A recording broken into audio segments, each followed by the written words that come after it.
이 과거나 현재나 이 불평등은 사람들 사이에 많은 갈등을 일으켜 왔습니다.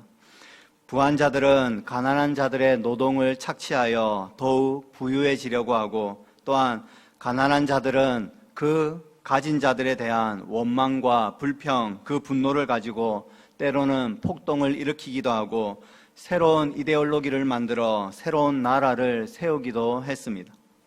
그런데 새로운 나라를 세우면 분명 모두가 공평하게 잘 살 수 있을 것이다, 그렇게 생각했지만 현실은 여전히 가진 자와 못 가진 자가 존재하고 불평등이 있는 것을 보게 됩니다. 성경은 부유한 자와 가난한 자가 함께 세상을 살아가고 있음을 말하고 있습니다. 신명기 15장 11절에도 땅에는 언제든지 가난한 자가 그치지 아니하겠으므로 내가 내게 명령하여 이르노니 너는 반드시 내 땅 안에 형제 중 곤란한 자와 궁핍한 자에게 내 손을 펼지니라, 이렇게 말씀합니다. 그러니 이 땅 가운데는 언제나 가난한 자가 끊임없이 존재하고 있다라고 말씀하고 있습니다. 성경은 다 같은 인간으로 이 세상에 태어나기 때문에 똑같은 옷을 입고 똑같은 집에서 똑같이 생활을 해야 된다, 그렇게 말하지 않습니다. 그럼에도 성경은 이 세상이 바라보는 관점과 다르게 부한 자들을 바라보는 관점이 다르고 가난한 자들을 향한 관심이 성경 가운데에 나타나 있다라는 사실입니다. 22절 말씀에 보면 약한 자를 그가 약하다고 탈취하지 말라, 이렇게 말합니다. 부한 자들은 쉽게 돈을 벌 수 있는 그 방법은 바로 약한 자들의 그 노동력이나 재산을 탈취하는 것입니다. 여기서 가난한 자는, 이 약한 자는 가난한 자, 힘없는 자, 여러 가지 면에서 부족한 자를 의미합니다. 이스라엘에서는 이 약한 자를 낮은 계층의 사람들로 보기도 합니다. 아무튼 그렇게 볼 때에 이 약한 자는 분명 고아, 가부, 나그네, 이러한 부류들이 속한다는 것을 알 수 있습니다. 아버지가 없고 남편이 없으므로 제대로 보호를 받을 수 없는 이러한 사람들은 마치 무법천지에 내몰린 자들이라 할 수 있습니다. 그들은 그들의 약함, 그들의 부족함을 보면서 사람들은 긍휼히 여겨야 함에도 불구하고 어떤 자들은 이 약한 자들의 마지막 남은 재산까지 빼앗고 싼값에 노동을 착취하는 그러한 일들이 벌어진 것입니다. 그래서 성경은 약한 자는 어떤 보호도 받을 수 없다라는 사실을 잘 알고 탈취하지 말라라고 강조하고 있는 것입니다. 이어서 곤고한 자를 성문에서 압제하지 말라, 이렇게 말씀합니다. 여기서 곤고한 자는 고통을 당하는 자입니다. 이들은 어떠한 사건이나 소송에 휘말려 고통을 당하고 있습니다. 그 사건이나 그 소송으로 인하여 스스로의 힘으로는 도무지 벗어날 수 없는 그러한 상황에 직면해 있습니다. 성문에서 압제하지 말라라고 하는데 여기서 성문은 주로 법적인 판결이 이루어지는 장소였습니다. 창세기 19장에도 소돔 성문에 앉아있는 이 롯을 볼 수가 있습니다. 그것은 롯이 유력한 자가 되어서 성문에서 재판을 하는 그러한 자가 되었음을 보여줍니다. 또한 이 성문이라고 하는 곳에는 많은 사람들이 오고 가는 곳입니다. 이곳에서 재판을 행함으로 사람들에게 어떠한 것이 옳고 어떠한 것이 그르다라는 것을 명백하게 인식시켜 주었을 것이고, 그 죄값에 대한 것을 각인시켜 줌으로 인하여서 그것을 오고 가는 사람들이 그 판결을 듣고 범죄를 행하면 안 되겠구나라는 것을 느꼈을 것입니다. 하지만 이러한 재판을 굽게 하는 경우가 참으로 많았습니다. 성경 곳곳에도 재판을 굽게 하지 말라라고 경고합니다. 성문에서 압제하지 말라라는 의미가 어쩌면 재판을 굽게 하여 곤고한 자가 불이익을 당하는 일이 없도록 하라라는 말씀인 것입니다. 합당하고 공정하게 판결을 하되 힘 있는 자의 편에 서서 판결을 내리지 말라라는 말씀입니다. 우리는 이 세상이라고 하는 것, 우리가 살아가고 있는 이 세상이 결코 공정하지 않다라는 것에 상당히 공감하고 또한 실망하고 낙심할 때가 있을 것입니다. 부유한 자들은 편법을 이용해서 교묘하게 변망을 피해갑니다. 하지만 힘없고 가난한 자들은 억울하게 누명을 쓸 때도 많고 옥살이를 하게 되는 경우도 참으로 자주 보게 됩니다. 그러한 약한 자들이 억울한 누명을 써서 옥살이를 하는 것을 우리가 볼 때에 그것이 우리에게 감출 수 없는 실망감을 주게 되는 그 원인은 언젠가 약하고 공고한 자인 우리가 그러한 처지가 될 수 있을 것 같다라는 생각이 들기 때문인지도 모르겠습니다. 우리는 이 약한 자와 곤고한 자를 탈취하거나 또는 압제해서는 안 됩니다. 그 이유가 23절에 나타나 있습니다. 대저 여호와께서 신원하여 주신다라고 말씀합니다. 여호와 하나님께서 약한 자의 편이 되어 그의 변호사가 되시고 대신하여 싸우신다라고 말씀합니다. 여호와께서는 고아의 아버지가 되시고 과부의 재판장이 되십니다. 우리 하나님께서는 약한 자의 편에 서 계십니다. 단순히 가난한 자들의 편에 서 계신다라는 의미보다는 하나님께서는 하나님만 의지하는 그 힘없고 하나님만 바라보는 그 가난한 자들의 아버지가 되신다라는 말입니다.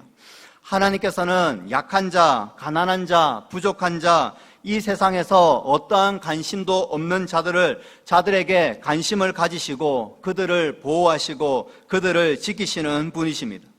또한 이 가난한 자를 노력하는 자의 생명을 빼앗으시리라 라고 말씀합니다. 탈취하는 자, 압제하는 자는 분명 스스로 땀을 흘려서 돈을 벌지 아니했습니다. 약한 자의 마지막 남은 그 돈을 빼앗음으로 배를 불렸던 것입니다. 약한 자를 노력하는 자, 다시 말해 탈취하고 압제하고 악을 입삼는 자들은 생명을 잃게 될 것입니다. 하나님께서 그들을 재판하시고 판결을 내리심으로 그들의 생명을 빼앗아 갈 것입니다. 사람이 천하를 얻고도 자기 목숨을 잃게 된다면 무엇이 유익하겠느냐라고 예수님께서 말씀하십니다. 22절과 23절은 하나님께서 약한 자의 편에 서 계시니 힘이 있다고 가난하고 약한 자들의 그 마지막 남은 재물까지 탈취해서는 결코 안 된다라고 말씀합니다. 이 말씀은 소극적으로 가난한 자들의 물건을 빼앗지 않는 것이고 적극적으로는 가난하고 약한 자들을 지키고 보호해야 할 책임을 강조하고 있는 것입니다. 가난한 자들의 재물을 단순히 빼앗지 않았다고 해서 말씀을 지킨 것이 아니라 적극적으로 이 가난한 자들을 보살피고 돌보아야 하는 그 책임이 있음을 강조하고 있는 것입니다. 그래서 마태복음 25장에 보면 예수님께서 이렇게 비유하시는데 내가 줄일 때에 너희가 먹을 것을 주었고 목마를 때에 마시게 하였으며 나그네 되었을 때에 영접하였고 헐벗었을 때에 돌보았고 옥에 갇혔을 때에 와서 보았느니라 라고 말하자 주여 우리가 어느 때에 주께서 줄이신 것을 보고 음식을 대접하였으며 목마른 것을 보고 마시게 하였나이까 라고 대답을 하자 예수님께서는 내가 진실로 너희에게 이르노니 너희가 여기 내 형제 중 지극히 작은 자 하나에게 한 것이 곧 내게 한 것이니라 라고 대답하셨습니다.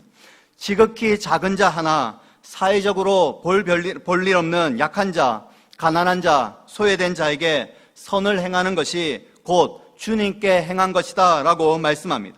그렇다면 우리도 역시 약한 자의 돈을 빼앗지 않을 뿐만 아니라 적극적으로 약한 자를 위해서 돌아보고 필요를 채워줘야 함을 보게 됩니다.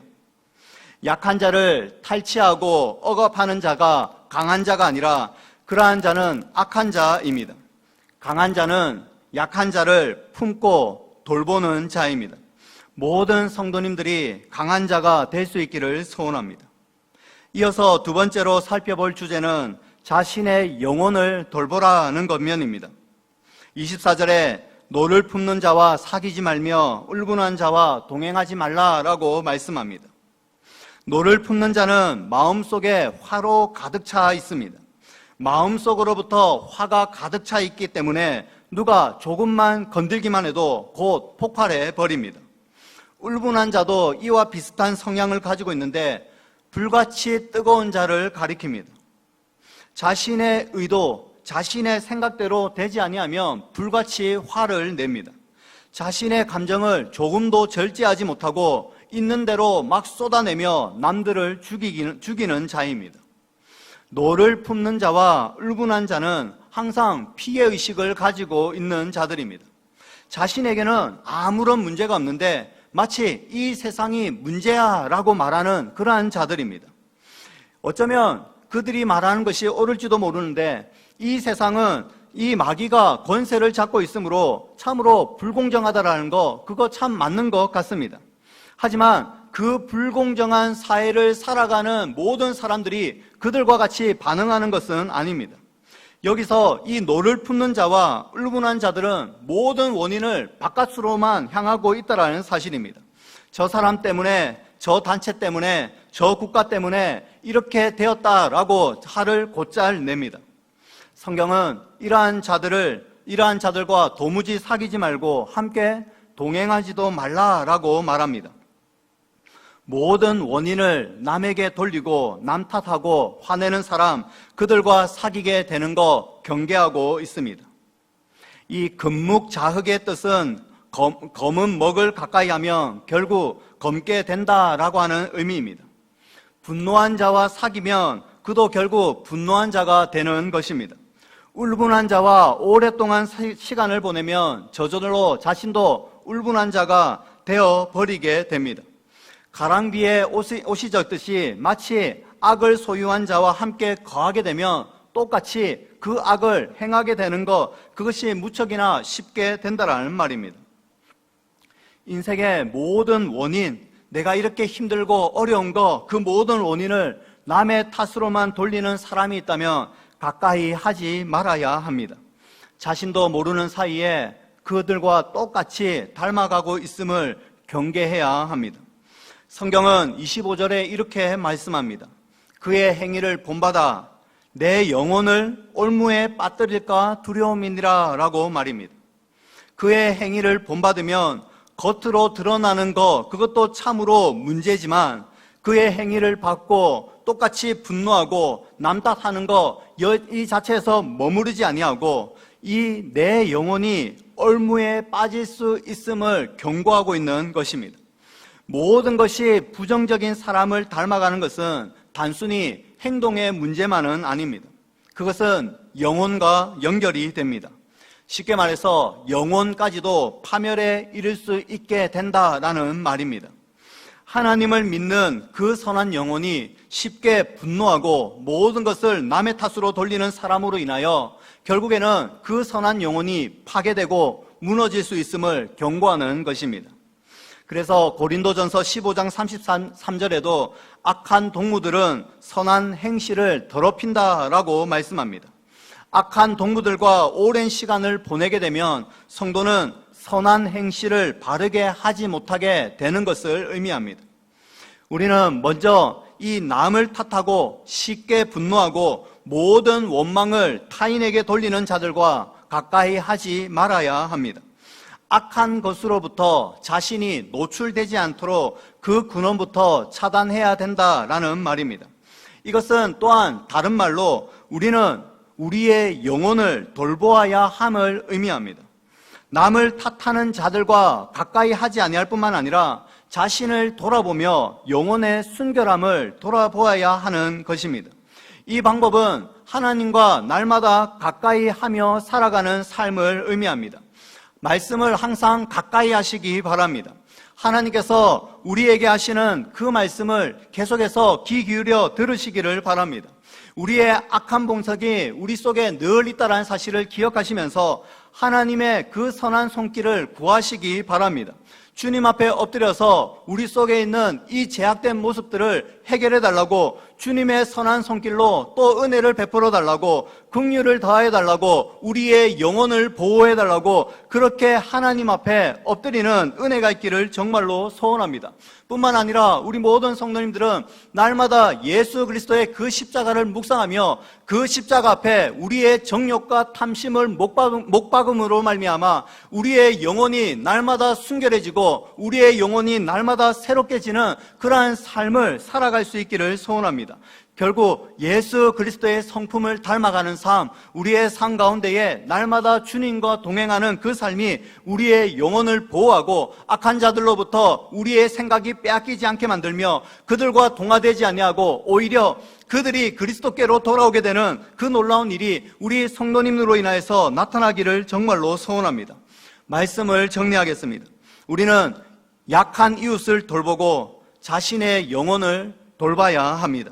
먼저 우리는 약한 자들을 탈취하거나 압제하지 말고 반대로 그들의 부족함, 그들의 연약함을 관심 있게 돌아보고 도와줄 수 있는 그런 마음이 있어야 합니다.